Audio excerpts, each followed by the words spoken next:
Kuri y'Uwimana igenekerezo rya 9 Myandagaro mwaka wa 2026 habaye indagano mu muryango w'abamilitanti wese bita incoreke za Bikira Mariya. Ababikira indwi akaba aribo bagize indagano z'ibanze, ababikira 15 bagira indagano za burundu, n'umwe yahimbaza yubile y'imyaka 25. Ivyo birori bikaba vyabereye kuri Katedrali Kristo Umwami yo ku Mushaja muri Diocese nkuru ya Gitega, bikaba vyari birongowe n'umwungere wa Diocese ya Ruyigi, Musenyeri Buraziyo Nzeyimana. Inkuka y'imisa yatangujwe n'urugendo ruva kuri Odage Caritas Gitega rugana Ngoro y'Imana, rukaba rwari rwitabiriwe n'abo babikira b'incoreke za Bikira Mariya kumwe n'abasaseredoti baje kubashigikira.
Inyigisho y'ijambo ry'Imana Musenyeri Buraziyo Nzeyimana. Mu nsiguro y'ijambo ry'Imana Musenyeri Buraziyo Nzeyimana akaba yagize ati ibanga ryo kwebera Imana no kurangura ubwami bw'Imana mu bantu. Rero ryo kwiyebera Imana n'uburyo bwo kurangura ubwami bw'Imana mu bantu.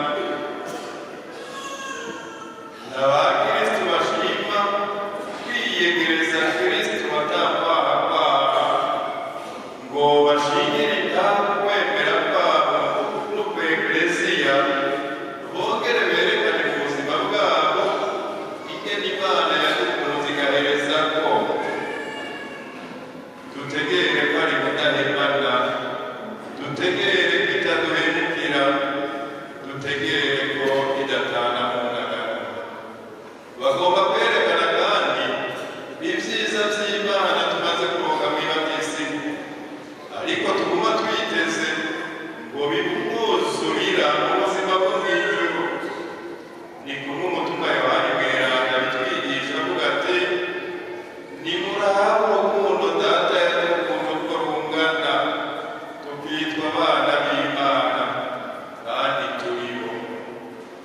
Hakurikiye umugirwa wo kugira indagano. Umukuru w'umuryango w'inshoreke za Bikira Mariya mu Burundi, Mama Dorothea Niyonzima, akaba ari we yahamagara umwe mw'izina nawe akitaba ati ndarengutse.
Indagano za mbere bakaba baragana ubwerentegerwa, ubugamburutsi hamwe n'ubworo mu kiringo c'umwaka umwe.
Master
indagano za burundu hambavu yo kuragana ubwerentegerwa ubugamburutsi hamwe n'ubworo bakaba babiragana imyaka yose.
abari mu muryango w'inshoreke za Bikira Mariya bahejeje kurahira akaba ata bimenyetso bigaragara babaha. Abagize indagano za mbere bakaba bambitswe impeta ku rutoki, mu gihe abagize indagano za burundu baronka umusaraba bazokwamiza aho baba. Bahejeje gushikiriza indagano zabo, umwepiskopi wa diyoseze ya Ruyigi yararongoye inkuka ya misa kumwe n'abandi basaseredoti baserukiye abandi, bakaba bakeje izo nshoreke za Bikira Mariya.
tubakengurukire mwebwe mwese mwakurikiranye bino birori byariko bibera muri katedrale Kristo Umwami yo kumushasha muri diocese nkuru ya Gitega. Ukaba wahimbawe n'ibiganiro vya Action Vibe TV. Nibagire gufyonda kuri sabone kuduha ivyiyumviro bitandukanye. Olivier Ntwari mwari kumwe muri diocese nkuru ya Gitega. Tukaba tuzosubira mu bindi biganiro vyo hanyuma iriteka.